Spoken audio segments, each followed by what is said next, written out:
এই ভিডিওটা শ্যুট করতে গিয়ে এতবার যে বিপদে পড়তে হবে আমি কখনোই ভাবিনি। তো কি বিপদ হয়েছিল আর ভিডিওটা আদেও কি আমরা কমপ্লিট করতে পেরেছিলাম সেটা জানতে হলে ভিডিওটা পুরোটা দেখতে হবে। তো দিনটা ছিল রবিবার। তো ওই দিন সকাল থেকে আকাশটা এরকম মেঘলা হয়েছিল আর থেকে থেকে ঝিরঝির করে বৃষ্টিও হচ্ছিল। তো সামনেই যেহেতু 15ই আগস্ট, তো সেই কারণে আমি এক সপ্তাহ আগে ভেবে রেখেছিলাম যে 15ই আগস্ট আসার আগে আমি একটা ভিডিও শ্যুট করব। তো যেমন ভাবা তেমন কাজ, রবিবার দিন দুপুর হতেই আমি কিন্তু রেডি হতে বসে গিয়েছিলাম। যেহেতু রেডি হতে অনেকটা সময় লাগবে তাই আমি অনেক আগে থেকেই রেডি হতে বসে গিয়েছিলাম। আর অন্যান্য দিনের মতন আমি কিন্তু শাড়িটা একদমই পরিনি। ওই দিন শাড়িটা আমি এরকম ধুতি স্টাইলে পরেছিলাম। তো তারপরে সবকিছু গুছিয়ে নিয়ে আমি কিন্তু বেরিয়ে পড়েছিলাম ভিডিও করার জন্য। আর আমার হাতের পতাকাটা দেখছো কত বড়। আর ওই দিন আমার সাথে গিয়েছিল আমার বান্ধবী। তোমাদেরকে তো আগেই বললাম রবিবার দিন সকাল থেকেই টিপ টিপ করে বৃষ্টি পড়ছিল। এমনকি যখন আমরা বেরিয়েছিলাম তখনও হালকা হালকা বৃষ্টি পড়ছিল। তাও অনেকটা রিস্ক নিয়ে আমরা দুজনে কিন্তু বেরিয়ে পড়েছিলাম আমাদের নদীর ধারে ভিডিও শুট করার জন্য। আর এতদিন পর্যন্ত আমি যা ভিডিও শুট করেছি সব কিন্তু আমাদের নদীর ধারেই করেছি। তো ওই দিন আমাদের হাতে কিন্তু সময় ছিল মাত্র 1 ঘন্টা, কারণ ওই দিন আমার বান্ধবীর একটু কাজ ছিল, তার উপরে আকাশটা মেঘলাও করেছিল,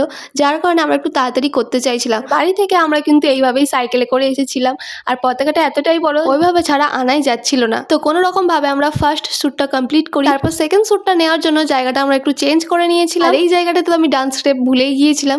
আর তাড়াহুড়ো করতে গেলে এইরকমই হয়। তো দেখতেই পাচ্ছ ওয়েদার খারাপের জন্য ভিডিও কোয়ালিটি কতটা খারাপ হয়ে যাচ্ছিল, কিন্তু তারপরেও আমরা ভিডিও শুট থামাইনি। 3 নম্বর শ্যুটটা করার সময় দেখলাম পুরো আকাশটা কালো মেঘে ছেয়ে গেছে, তার সাথে তো পড়ছিল শুকনো বাজ।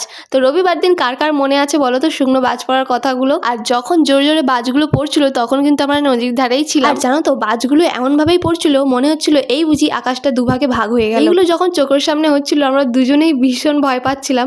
আর তার উপরে ছিল আমাদের হাতে ওই স্টিলের পাইপটি যেটাতে পতাকাটা আটকানো ছিল। শুনেছি স্টিলের জিনিসপত্রে বিদ্যুৎ নাকি বেশি টানে। তো এই কথাটা আগে জানতাম না। যখন ওই দিন দৌড়তে দৌড়তে বাড়ি এলাম এবং তারপরেই কিন্তু জোরে জোরে বৃষ্টি শুরু হয়ে গিয়েছিল, তখনই ওই কথাটা মা আমাকে বললো। তখনই মনে পড়ছে যে আমরা কি বিপদের হাত থেকে বাঁচলাম রে বাবা, কারণ ওই দিন সত্যিই ভীষণ জোরে জোরে বজ্রপাত হচ্ছিল। আর ওই দিন আমি প্রথম থেকেই ভাবছিলাম যে মনে হচ্ছে আজকে ভিডিও শুটটা হবে না, কারণ ওই দিন আমার সব কিছু পারফেক্ট ছিল, মানে শাড়ি পরা থেকে শুরু করে মেকআপ হেয়ারস্টাইল সব কিছুই একদম পারফেক্ট ছিল। তো ওই দিন ভিডিওটা যেহেতু কমপ্লিট করতে পারিনি, তো সেই কারণে আমরা তার পরের দিন আবারও ভিডিও শুট করতে গিয়েছিলাম, মানে সোমবার দিন কিন্তু ভীষণ পরিমাণে রোদ উঠেছিল। আর ওই দিন এত রোদ দিয়েছিল মানে অবস্থা পুরো খারাপ হয়ে যাচ্ছিল। ভিডিওগুলো ভালোই এসেছে, তোমরা আশা করছি দেখে নিয়েছো। তো যারা যারা এখনো দেখোনি তারা আমার ফেসবুক পেজ তৃপ্তি মণ্ডল, ওখান থেকে দেখে আসতে পারে। আরে থামো, বিপদের এখনো শেষ হয়নি। সেকেন্ড ডে মানে সোমবার দিন যখন আমরা ভিডিও শুট করতে যাই, সাইকেল নিয়ে যাওয়ার সময় আমরা দুজনেই সাইকেল থেকে পড়ে যাই এবং এত জোরেই দুজনেই ভীষণ পরিমাণে ব্যথা পেয়েছিলাম। তারপরে শুট কমপ্লিট করে যখন বাড়ি ফিরি তখন তো আর এক কাণ্ড, বান্ধবীর সাইকেলের চাবিটাই খুঁজছিল না। দুজনে মিলে অনেক চেষ্টা করছিলাম তালাটা ভাঙার, যাতে ভেঙে যায়,